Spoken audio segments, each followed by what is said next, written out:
The legends were real. The stories were wilder. And now it's time to talk about it. This is Wrestling Real Talk. And now your hosts, A.T. Huck and Rude Boy. Episode 2 of Wrestling Real Talk is right here with Rudy and A.T. Huck. Yes, we are back once again. What up, though? Hope everybody out there enjoyed our first episode. This is episode number 2. Number two. A.T. Huck, are you ready for number 2? Number 2? Number two. This is episode number 2. I'm with you. What we do.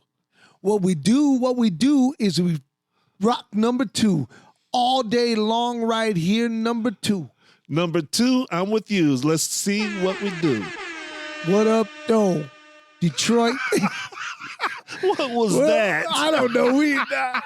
Look, that was my attempt to rap. I don't know what that was. Damn, that was horrible. Well, the thing is you know, one of the things that we're old school wrestling fans. We're old school wrestling personalities. And you know what? So maybe we may have partaken in a jazz cigarette or two before we came on the air today. Who, me or you? Me and you makes number 2.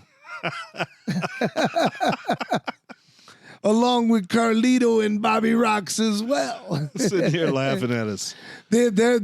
Shout out to Bobby Rocks and DJ Carlito, who are our engineers and producers of Wrestling Real Talk. And, of course, these guys are also a part of Throwdown Theatre. Throwdown Theatre, if you don't know, is the official sponsor of Wrestling Real Talk. And we're going to tell you all about the cool stuff that's happening with Throwdown Theatre coming up a little bit later on in the show. But today, right here, right now, we are talking Detroit wrestling legends, however, who don't get their proper respect in the wrestling game.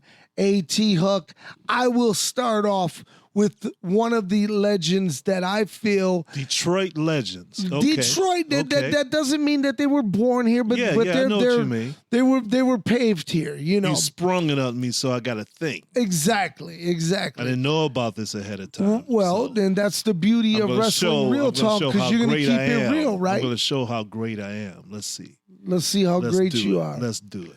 Because the first guy that I would like to shout out, who I think didn't get his proper dues when he was around back in the 1970s and up until the mid-80s.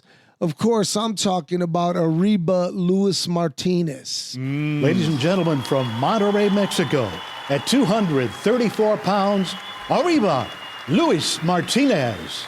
Arriba Luis Martinez, to me, I felt like he should have been a household name, like a Tito Santana. Right. Like a, Well, and, you know, when you're talking about Luis Martinez and Tito Santana, Luis Martinez, that was his catchphrase. Arriba! It was. Throughout the 70s. Yes. And then, you know, Tito Santana gets credit for it. Exactly. And that's, to me, is a travesty. Although I have heard interviews with Tito Santana where he's given full credit to Luis Martinez, okay. You know, so that's really cool. Yeah. Well, you know, Tito took it, you know, to another level. Right. You know, you got to, you know, hand it to Tito for that. But and you know, Louis was coming to the end of his career. It's not like he was at his prime. Yeah, but you know, I often think of matches that could have been with, you know, Louis Martinez against Tully Blanchard, or even an Arn Anderson. Been great. You know, great. But Luis Martinez did get around in his prime. One of the best matches I've ever seen in my life, Rudy, was at Cobo Arena, and it was the Sheik versus Luis Martinez. Okay. It was supposed to be Bruno Sammartino. And Louis was the replacement? Yes. What happened, Bruno, there was a dispute with him and the Sheik over money. Okay. So it was advertised, Bruno Sammartino against the Sheik, the rematch. But Bruno no-showed because of money. So Louis took his place.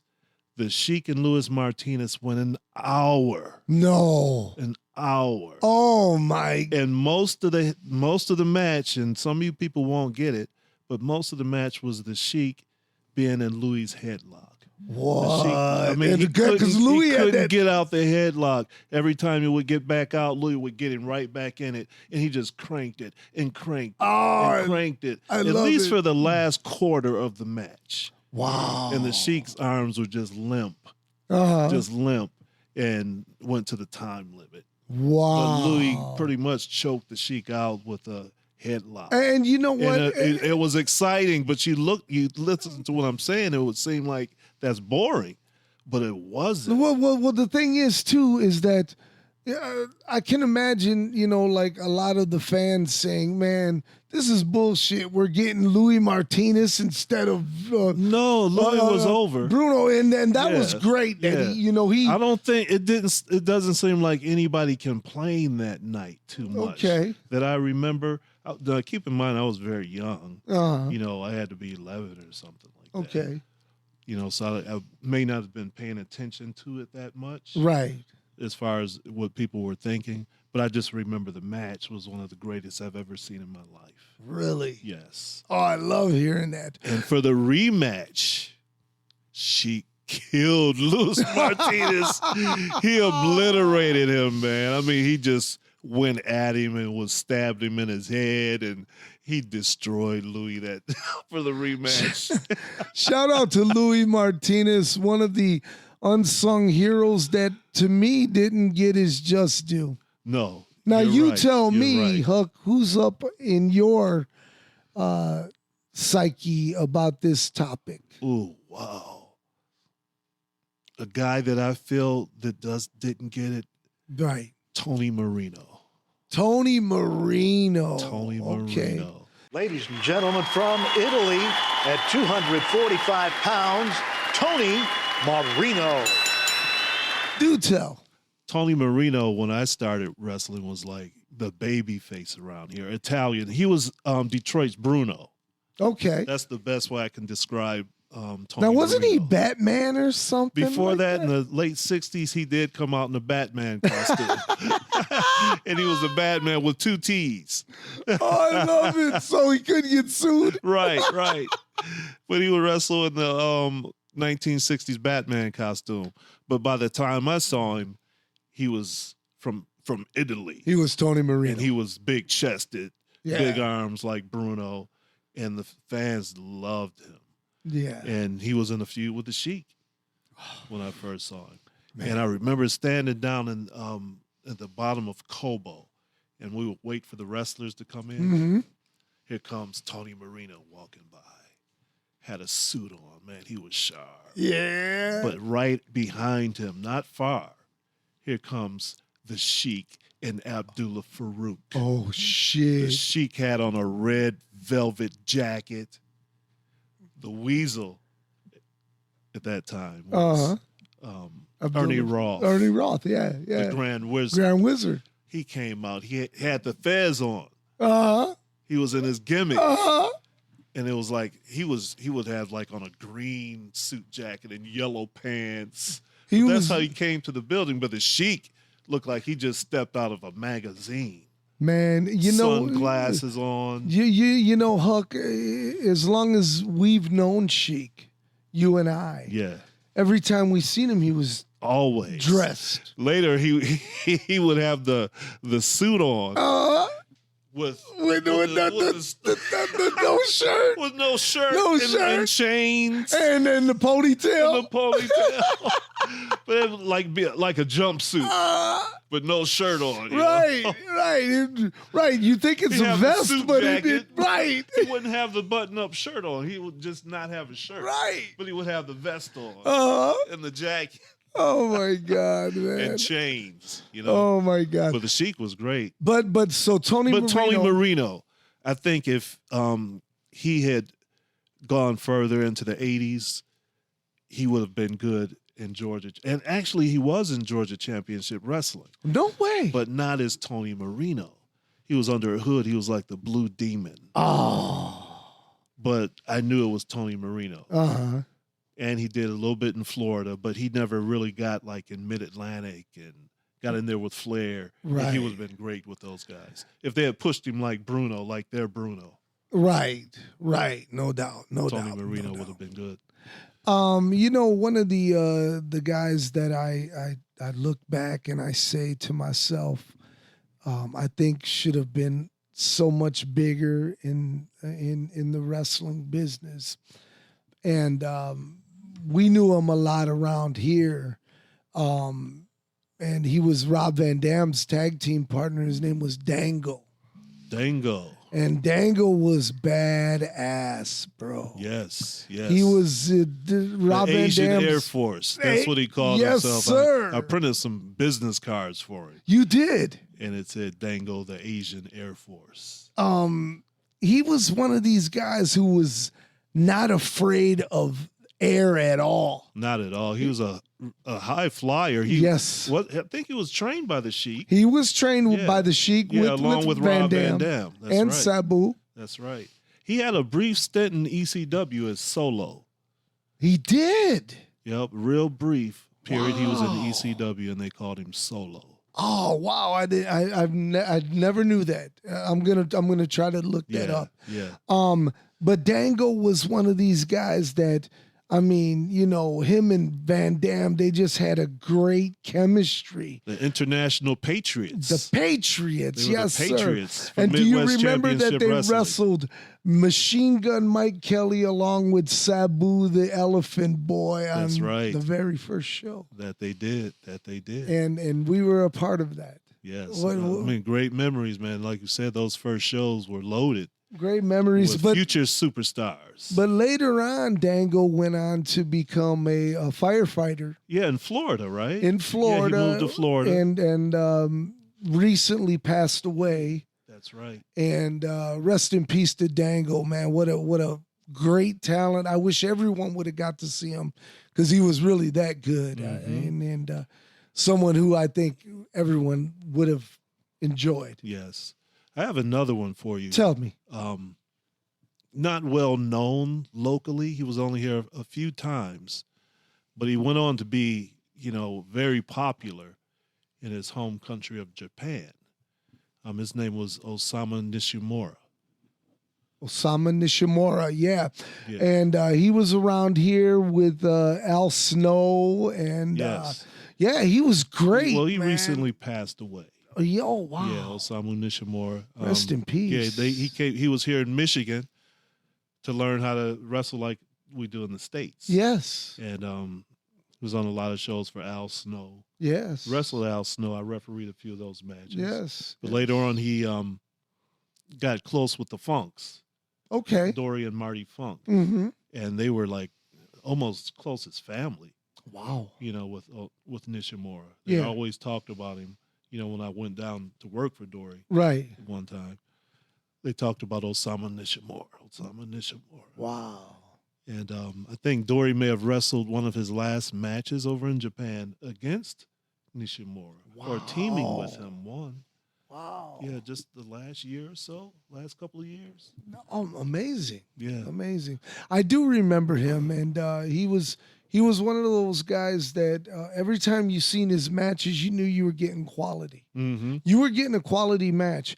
And one of the cool matches I do believe I seen him work was he worked a match against Mickey Doyle. Mickey Doyle. And it was for Midwest Territorial Wrestling. And I just was sitting and watching through the curtain in awe. In awe. Because it was such a great Well, you know what? match. I hate to turn the corner on you, but how can we go past your mention of Irish Mickey Doyle? Absolutely.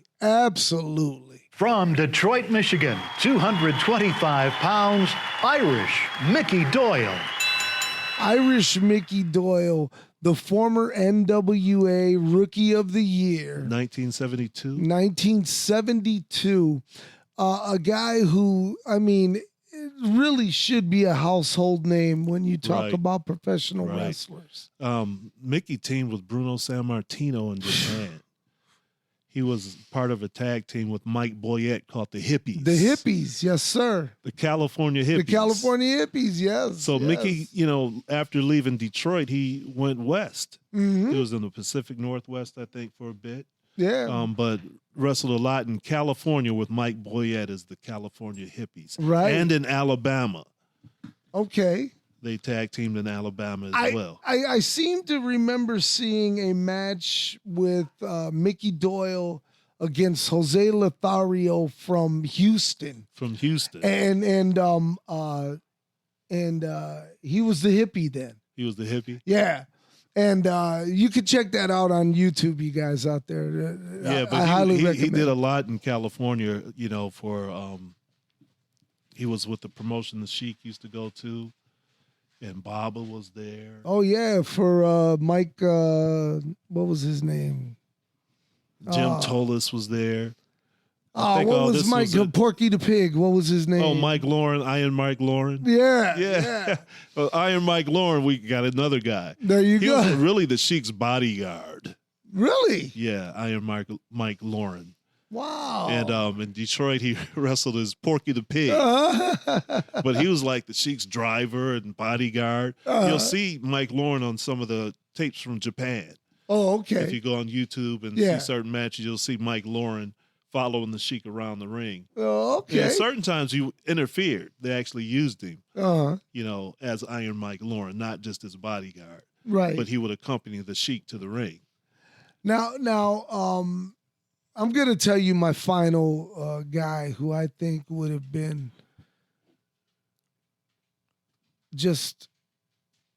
he would have been better than Flair. Better than Flair. He would have been better than Flair. And he only been to Detroit a I know you were handful of about to say. times. And his name is Gorgeous Gino Hernandez. I knew you were about to say that. And then from the first time I seen the man live, I was in awe. Did you watch that episode? I did You watch missed it, that or you afternoon. did see it? I did watch it. I mean, that was just out of the blue. My father was he was like, "Oh, we're going. Right. We have to Right. go. We have to I go." mean, this is just a regular Saturday morning afternoon. show, Yeah. afternoon show, and it's Bulldog Don Kent, the United States heavyweight champion, versus Gino Hernandez. Some kid. Who is this? I mean, and really, Don Kent, if I remember the match right, just beat him up most of the match. The whole until match. that one spot where Gino was on the top turnbuckle Yes. and he sunset flipped What I Bulldog would Don Kent. what I would do to see that match again. 1, 2, 3, and we have a new United States heavyweight champion for this guy nobody ever heard of Here in Detroit. in Detroit. We didn't know who Gino Hernandez was. He was what? How old was he? 17 at this time. Just turned 18. He had just turned 18. Hey, this was the first time he was ever on an airplane, they said. First time on a plane. Coming to Detroit. However, after that, he had rematches with Don Kent. He went with Abdullah the Butcher. Yes. Crazy Luke Graham. I think Yes. he had like maybe 4 shots before he got back to the Sheik. Yes. And the Sheik retained or took the belt back from him. Gino was one of these guys that, when he left Detroit and went back to Houston, he was a guy who made a name for himself and before you know it, he had a great feud going with the Von Erichs. Man, I wish he had been able to come back here to Detroit during that time. Oh, I mean, goodness. because he was comparable to Roddy Piper, yes, but different than Piper. He but was very more of a similar. ladies' man. He was more of a ladies' man. Piper wasn't a ladies' man. No, not at all. Yeah. Not at all. Not at Yeah. all. But Gino would Gino was the carry ladies' around man. his picture of him and The Farrah handsome Fawcett. half-breed. Shit. Right. I remember the first time I saw Gino outside of Detroit was in Georgia Championship Wrestling when I was living in Atlanta. Okay. And it's an interview. You can see it on YouTube, but Piper's in it and Gino's in it. And, man, they're just loving each other, man. It's Really? I thought a tag team was about to form. Oh. You know? But you can see that on YouTube, Georgia Championship Wrestling. And you can also see some really cool matches with Gino Hernandez from Dallas, from the World Class Championship. Bruiser Brody, Bro, Harley Race, Bruiser Brody, him and Chris Adams against the Von Erichs. Man, the history Classic just goes matches. on and on. Classic. Great stuff with Gino Hernandez. Gone too soon. Okay, yes, and of course, man, you know how that all happened, and that sucked, but rest in peace, Gino, man. We'll never forget you. A.T. Huck, tell me your final guy that you think should have been a household name. Bulldog Don Kent. Oh, great one. Bulldog Great Don one. Kent. Man, Don Kent, I remember him when he first started with the Kangaroos. Okay. Because before that, he was just wrestling under his real Joe name. Smith. Joe Smith. Yeah. He was just Joe Smith. Yeah. So I didn't see him as Joe Smith. I saw him with Al Costello as one of the fabulous Kangaroos. Wow. And they had matches with the Stomper, Ben Justice and Ben the Justice Stomper. and the Stomper. Man, that was that was the Von Erichs and the Freebirds feud for Detroit. Really? It was the Stomp. It was Ben hot Justice like and the that. Stomper, yes, against the fabulous Kangaroos. Really? Yeah, Wow. it went on for a while. They told the story, and I mean, at one point the Stomper got his leg broken, Uh-huh. and he was out for a while. But then he fought. He had to beat each one of them to get a tag team shot again. Wow. So he went through Don Kent and Al Costello and George Cannon Nice. before they got their rematch. Uh-huh. So, and then, you know, of course, we know how things evolved for Bulldog. We just talked about how he was the United States heavyweight champion. Right. After being with the Kangaroos, he got more of a rough style. Yes. You know, he turned into more of a brawler. And He had an amazing feud he would with wear the dog collar around his Yes. neck. He had an amazing feud with Captain Ed George. He did. That was a you hot see some feud. of that on that I Like to Hurt People. Yes, sir. You see a little bit of it there. Yes, sir. Yeah, but Don Kent, man, he outside of the Sheik, I don't remember him wrestling the Sheik, but Bobo Brazil, Tony Marino, Don Kent wrestled all of them. Oh my God! And then years later, wrestling guys like Chris Carter, your broadcast partner, right. Chris Carter. Wrestling guys like Mohammed Jihad Saad and Great Wojo and Exactly. all that cast of characters. But going back a little bit, the mighty Igor.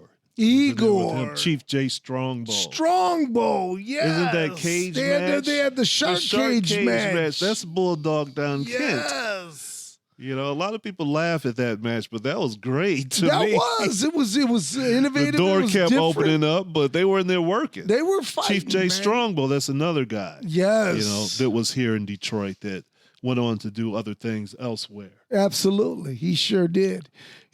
But I agree with you 100% about Bulldog Don Kent, one of the greats of all time. Yes. Who was right here in the Motor City. And, you know, there's I want to throw out a couple honorable mentions. You know, guys like when you talk about guys like, you know, Floyd Creechman. You know, Floyd started his career here. I felt like he could have maybe went somewhere and did something. I think so. He was very annoying. Yes. But that got him over being so annoying. His father wasn't annoying. Yes. The way that Floyd was annoying. Exactly. He had, what did he have? Floyd, Creechman's Penthouse? Something like that. Yes, he sure did, from Montreal. Right.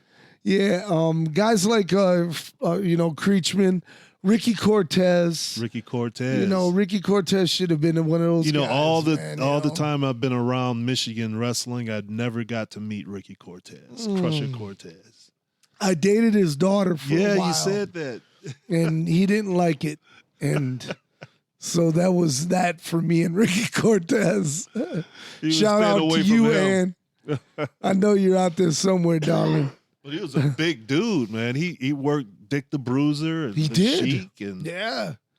mainly in the 60s. Hey, man, some of his... I don't know what happened to him in the 70s. I know what happened to him in the 80s when he was getting his ass handed to him by Sweet Daddy Malcolm Monroe. Yeah, I know about those that. matches. Yeah. Going out to Hamtramck for those and stuff. Right. Shout out to Hamtramck Labor Day Festival once again, having international big time wrestling back once again. But this time we're doing it 2 days, and we're doing it a little bit later on in the evening. So Sweet. It's going to be awesome. We'll be giving you guys more information about last year international was big crazy. time. Oh my gosh! That match with the Monroes in the den, Oh man, they tore the house down, didn't they? Man, and that's the kind of action that we are trying to give. Now, we're talking about Wrestling Real Talk. And now it's time to get real. A.T. Huck, is it true that you are now a part of the office of International Big Time Wrestling? Girl, you know it's true. Ooh, ooh, ooh, I love you. Oh, there you, okay. Is that you asking me? I am asking you. Of course. Okay, because I want the world to know. He's proposing to me. No, hey. Huck, would you be a part of International Big Time Wrestling? Will you take this rose? Will you take this rose? You sick puppy, you. You sick Of puppy. course, man. You know this is in my blood. I know it's in I'm your sitting blood. here. I'm going to just have to sidebar for a second. I've been watching Carlito going through this box of pictures that I brought over. And I assume they're going to be loaded up onto the site. But there is some history in these photos that's beyond belief. I've seen Bull Payne. I've seen Sabu. I've seen Madman Pondo, Vampiro. Just so many different stars on these pictures that will be loaded to the Throwdown Theatre. Absolutely, and speaking of Throwdown Theatre, our main sponsor right here on Wrestling Real Talk, we urge you to get your booty over to Throwdown Theatre right there at YouTube. Go check it out. There's so much wrestling content, it will blow your mind. And I'm talking about from the last 50 years in professional wrestling, not just worldwide, but also locally. I mean, you may see something from your neck of the woods in Manchester, England. It's not out of the question. By the way, shout out to WCW from Australia. They're always a good view to watch. Check them out on Throwdown Theatre. Oh, you most definitely. Throwdown Theatre. And also, while you're at it, go check out Throwdown Theatre, the official merchandise. That's right. You want your cool t-shirt of your favorite old school wrestlers from the past 50 years, exclusive photos on these t-shirts? Well, if that's what you're looking for and you want to look cool at the next wrestling event, get your butt over, get you a t-shirt, and rock that shit from Throwdown Theatre. All right, A.T. Huck. You know who I want? I want Hank James. Hank James, the money man. I want a Hank James t-shirt, man. Hey, you know Big what? money Hank James. Hurricane Hank James. You know the t-shirt I'm getting next? What's that?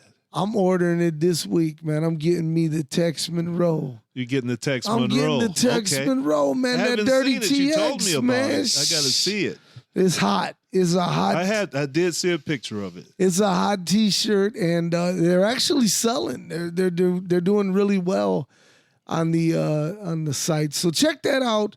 Go over there, check that out. But we are now at the end of the road for tonight's episode.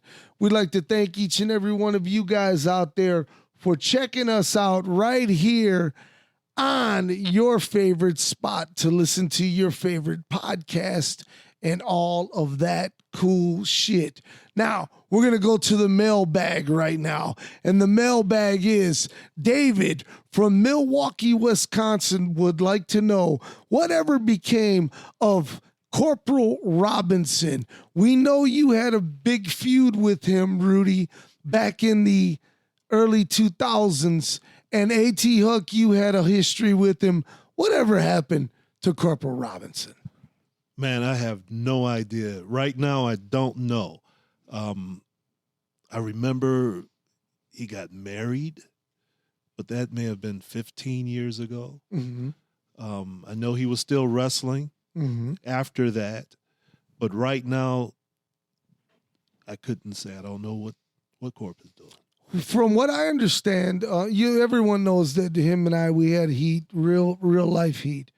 And let me also say that was also mustered up and was also instigated by promoters that wanted us to be at odds. And it wasn't really fair because of some of the things that I said about him. I buried him pretty fucking hard. And in hindsight, it wasn't called for, but I did it and I stand by it. But the promoter to be didn't really give a fuck about either one of us. And so anyways, got you. But what I do know about, from what I understand about Corp, he had gotten cancer. Oh, really? I didn't know that. He got stomach cancer, and he was treated for that. And then he did a little stint in jail. And from what I understand, he is living outside of Milwaukee, Wisconsin. And he's living with his new wife of, I think it's just 6 months or something. Okay. And I just say... Different wife that I know of. Right. Shout out to you, Corp, man. I hope you're doing well. I sincerely mean that. But back in the day, man, I used to bring Corp in, as you know, Corporal Robinson. Yeah. We keep just saying Corp. But well, I know him as a different man. Because, see, I lived with him on the road. I toured with him on the road. Right. And let me also say this. I would be a jerk and I would be a lying asshole if I didn't say every time that man had a task put on him from anything work-related, he got the shit done. Oh, he did? He really did. And it was over.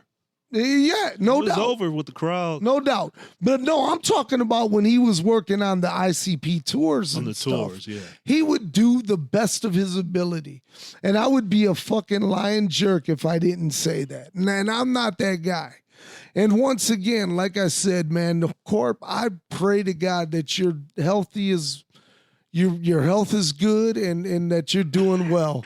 And hopefully one day down the road we can have a beer or two. Even though I don't drink no more. Can have a rematch. No, we'll have a That's over, huh? We'll have a handshake. A handshake.